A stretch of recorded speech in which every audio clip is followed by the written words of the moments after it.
कर रहे हैं। हाँ, तो 1 मिनट ये पर्ची निकाल लेते हैं, हाँ, ठीक है ना। चलिए। हाँ, फिर अब से हमारे पास अभी हाँ, अब आप देखिए, पहले से अंदर कोई वोट नहीं है। कोई नहीं। 1 मिनट में इसको भी शो रिजल्ट को 0 कर दूं। अभी एप्पल को वोट दिया था एक हमने, तो टोटल वोट 1 हो गया। हाँ, अब वापस, हाँ, इसको मैं वापस 0 कर देता चलिए हूँ। स्टार्ट डेमो हाँ शुरुआत करते हैं और मैं अब वोट करता हूँ। हाँ, बनाना या वाटरमेलन किसी को भी। 3 विकल्प है हमारे पास। हाँ, अब मैं इसमें नहीं, अगर आप एप्पल को वोट देंगे, एप्पल का वोट तो ये चोरी करने ही नहीं वाला है। ओके, हमें दूसरों को देना। हाँ, आपको चोरी देखनी है तो आपको बनाना को वोट करिए या फिर वाटरमेलन को करिए। मैं बनाना को वोट करता हूँ। ठीक है, तो आप देखिए, आप क्या पर्ची देख रहे हैं।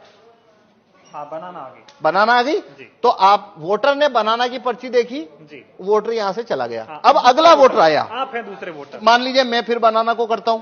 ठीक। मैंने बनाना को वोट किया। हाँ। अब देखिए मैंने क्या देखा, बनाना, दिख रहा है। तो मैं भी खुश हो गया। खुश हो गया मतलब सेटिस्फाई हो गया। जी, जी। मैं चला गया।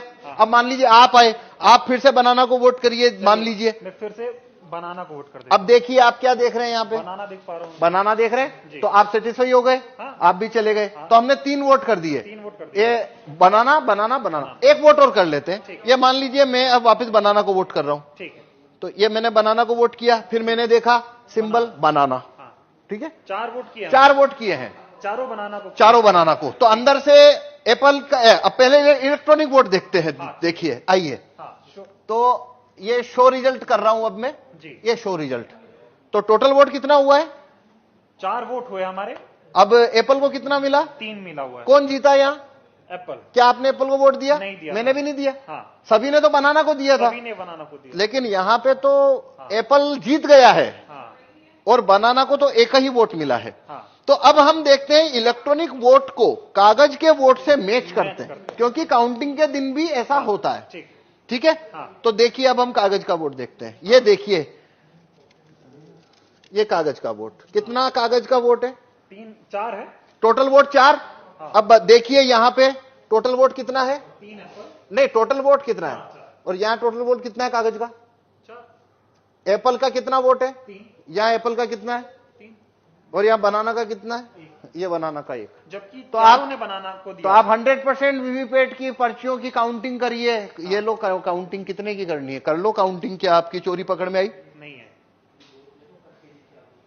अभी, लेकिन मांग ये हो रही है, जो विपक्ष के, जो इंडिया गठबंधन के तमाम नेता हैं, वो ये कह रहे हैं कि वीवीपैट की पर्चियों की 100% मिलान होनी चाहिए। मशीन की गिनती आप बताइए होनी चाहिए क्या।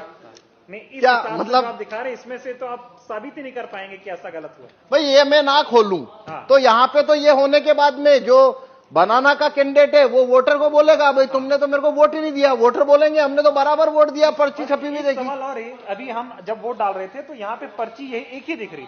हाँ, वही पर्ची बार बार कटनी चाहिए पर्ची, जो कि कटती पर नहीं, ऐसे वो, होनी चाहिए। हाँ, पर उसको वोट फुल कट करेगा नहीं, क्योंकि उसको वोट जब चोरी करना है तो वो नहीं करेगा।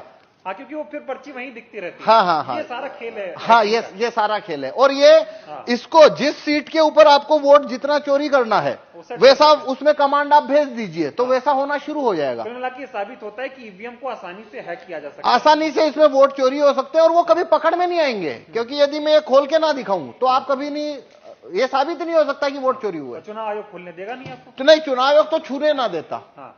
वो कहता है, वो जब लास्ट में काउंटिंग होती है तभी वो 5, हर विधानसभा में 5 वीवीपैट खोली जाती है। ठीक है, अभी ये बताइए कि 2024 का चुनाव, जिसे कहा जा रहा है कि लोकतंत्र और संविधान को बचाने का चुनाव हो रहा है, तमाम लोग ऐसा कह रहे हैं, अब की बार अगर बीजेपी को नहीं हराया, अब की बार सत्ता परिवर्तन नहीं हुआ, तो बीजेपी ऐसी पार्टी है जो देश में चुनाव ही नहीं होने देगी। इस तरह के सवाल खड़े हो रहे हैं। इस वक्त में, ऐसे हालात में अगर ईवीएम से चुनाव हो रहा है तो कितना बड़ा खतरा आप देख रहे हैं। देखिए, ये भारत में अभी सारी 545 लोकसभा सीट के ऊपर जो चुनाव होने वाले हैं वो वीवीपैट से होने वाले हैं। हाँ। सभी में कांच है, वो काला है।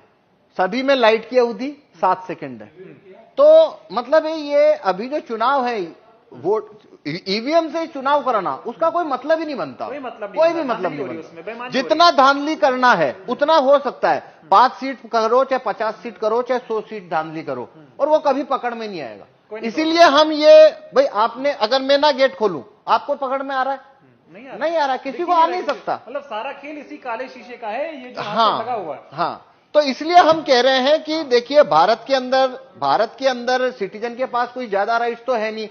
वोट वापसी के कानून, राइट टू रिकॉल भारत के लोगों के पास नहीं है। जूरी में आने की पावर नहीं है। और रेफरेंडम पावर, भारत में रेफरेंडम का पावर नहीं है। एक ही सिर्फ सिटीजन के हाथ में केवल एक ही लाठी है मताधिकार, और वो है वोट देने का कानून। बस इतना सही तो है, न तो वोट वापस लेने का कानून है, न जुरी में आने का कानून है, ये सब तो है नहीं। अब वो एक ही तो कानून है जो सिटीजन की तरफ है, और उसको भी ईवीएम ने उसको भी मतलब डाउटफुल कर दिया। अब तो देखिए, ये एक अलग बात है, वो तो एक लेबल होता है, लोकतंत्र खतरे में है। भाई यहां वोटिंग खतरे में साफ दिख रही है। अब अगर लोकतंत्र जो भी होता है, क्या होता है, वो एक अलग बहस है कि आप लोकतंत्र किसे कहते हो। पर यहां भारत में जो भी है, रूलिंग क्लास के पास सब कुछ है, वोटर के पास तो वोटिंग है, और ये वोटिंग जो है वो पूरी तरह से संदेह के घेरे में आ जाती है। तो पूरा लोकतंत्र ही जैसे आपको वो संदेह के घेरे में आ जाता है। तो मेरे से आप पूछो तो 2024 की में जितनी भी पार्टियां, रिकॉग्नाइज पार्टियां जो कि चुनाव लड़ रही है, या वो उन्होंने ये मुद्दा ही गलत उठाया कि भाई 2024 के बाद में यहां पे चुनाव ही नहीं होंगे। भाई अभी कहां हो रहे हैं? आपने मुद्दा इसको बनाना था कि काला कांच जब तक है, फेल हो रहा है, बस बटन दब रही है, नहीं तो वो अभी भी तो नहीं हो रहा है। भाई समझ पा रहा हूं। देखिए एक बात समझिए, जो व्यक्ति ये कहता है कि 2024 के बाद चुनाव नहीं होंगे, कि भाई क्यों? क्योंकि बीजेपी की अगर सरकार बन गई तो भाई तुम काला कांच जब तक है तो सरकार उनकी बनेगी, वो आप मतलब तो वो तो बात वही खत्म हो गई ना। वो अभी से खत्म तो हो गया आप लोकतंत्र। वो मुद्दा चुनाव के बाद क्यों ला रहे हो? आप चुनाव में ये मुद्दा रखो ना पहले कि भाई जब तक ये कांच काला है, हमको आप बैलेट पेपर रखवाइए। और रिकॉग्नाइज पार्टी अगर इस मामले को उठाए तो अभी भी इतना वक्त है कि ये